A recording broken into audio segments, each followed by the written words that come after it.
Hello friends, I heartily welcome you on my YouTube channel Medical Depth the Knowledge अड्डा। दोस्तों, आज की इस वीडियो में हम हेडेक यानी कि सर दर्द के बारे में जानेंगे, साथ ही उसके कितने प्रकार होते हैं और उसमें कौन कौन सी होम्योपैथिक दवाओं का हम इस्तेमाल कर सकते हैं, इस बारे में भी हम जानेंगे। चलिए वीडियो को शुरू करते हैं।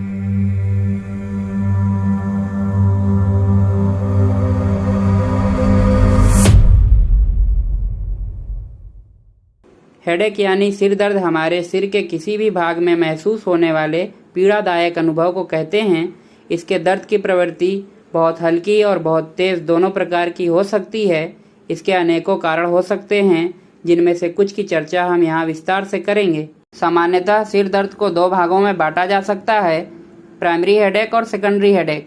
अगर हम बात करें प्राइमरी हेडेक की, तो यदि किसी व्यक्ति को उसके सिर में बगैर किसी रोग, बीमारी या डिजीज़ के दर्द हो तो इसे प्राइमरी हेडेक कहते हैं, यानी कि इसका कोई पैथोलॉजिकल कारण नहीं होता है।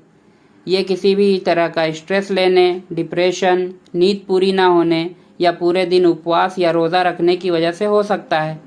अगर हम बात करें सेकेंडरी हेडेक की, तो किसी पैथोलॉजिकल कारण यानी कि बीमारी या इन्फेक्शन की वजह से यदि किसी व्यक्ति के सर में दर्द होता हो तो उसे हम सेकेंडरी हेडेक कहते हैं।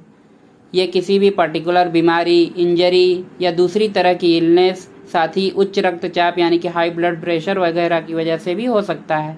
दोस्तों, इनके अलावा हेडेक बहुत सारे प्रकार के होते हैं, यानी कि सिर के किस हिस्से पर वो असर कर रहे हैं उसी के अनुसार उनका नाम दिया जाता है।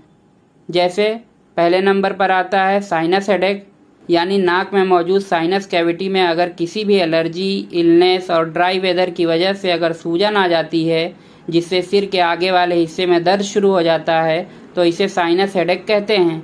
अचानक से सिर झटकने तथा साइनस के दूसरे लक्षणों जैसे कि नेज़ल डिस्चार्ज, बुखार और चेहरे पर सूजन के कारण भी इसका दर्द बढ़ जाता है।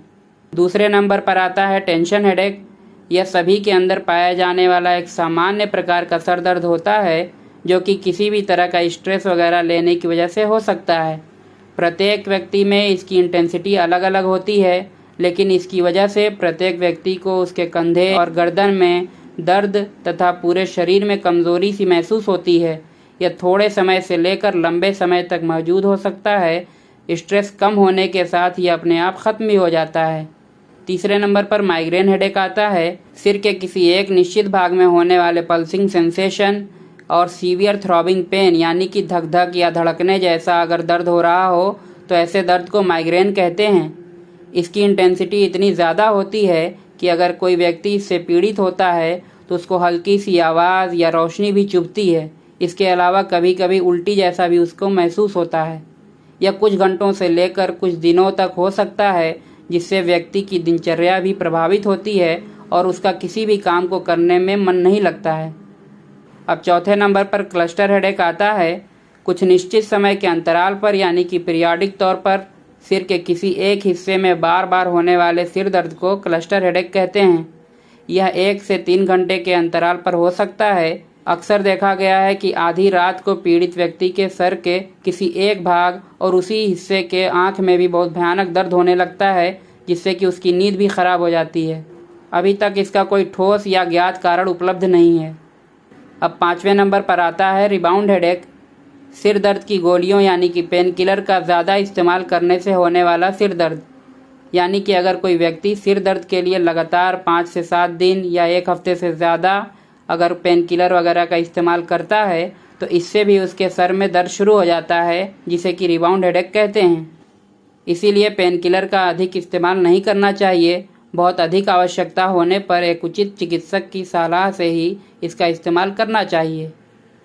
छठे नंबर पर आता है हार्मोनल हेडेक। हार्मोन की वजह से होने वाले सिर दर्द को हार्मोनल हेडेक कहते हैं।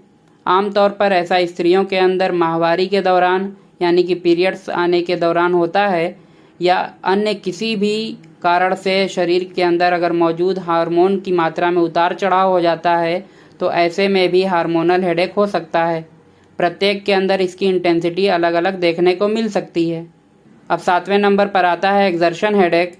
शारीरिक और मानसिक रूप से थकान होने के कारण होने वाले सिर दर्द को एक्सर्शन हेडेक कहते हैं। यदि कोई व्यक्ति देर रात तक शारीरिक और मानसिक रूप से मेहनत का काम करता है, जिससे कि उसके शरीर में मौजूद एनर्जी खत्म हो जाती है और कमज़ोरी आने लगती है, तो अगर इसके कारण उसके सर में दर्द होने लगता हो तो ऐसे हेडेक को एक्सर्शन हेडेक कहते हैं। यह सीमित अवधि के लिए होता है, यानी कि खाना वगैरह खाने के बाद दोबारा से जब एनर्जी आ जाती है तो यह हेडेक बंद हो जाता है। अब आखिरी और 8वें नंबर पर आता है हाइपरटेंशन हेडेक। उच्च रक्तचाप यानी कि हाइपरटेंशन यानी कि हाई ब्लड प्रेशर की वजह से ब्लड वेसल्स यानी कि रक्त धमनियों के अंदर प्रेशर बढ़ जाता है, जिससे कि सर में भी दर्द होने लगता है। इसे ही हाइपरटेंशन हेडेक कहते हैं। यह कार्डियक प्रॉब्लम्स के लिए एक संकेत भी हो सकता है, इसीलिए ऐसे में जल्द से जल्द उचित इलाज शुरू कर देना चाहिए ताकि हार्ट स्ट्रोक और हार्ट अटैक जैसी समस्याओं से समय रहते बचा जा सके। अब दोस्तों बात करते हैं कि कौन कौन सी ऐसी होम्योपैथिक दवाएं हैं जिसका इस्तेमाल हम हेडेक यानी कि सर दर्द से बचने के लिए कर सकते हैं। होम्योपैथी में बहुत सारी महत्वपूर्ण और कारगर दवाएं हैं, जैसे कि बेलाडोना, इग्नेशिया अमारा, natrum mur, bryonia alba, gelsemium, ग्लोनाइनम, आयरिसवर और नक्सोमिका। इन सभी दवाओं का इस्तेमाल आप एक उचित होम्योपैथिक डॉक्टर की सलाह से या उनके लक्षणों से मिलान करके कर सकते हैं और सर दर्द यानी कि हेडेक वगैरह की कंप्लेन से निजात पा सकते हैं। Okay friends, this is the video on headache and there types, also the homeopathic medicines used in it. Hopefully you like the video. Thank you for watching.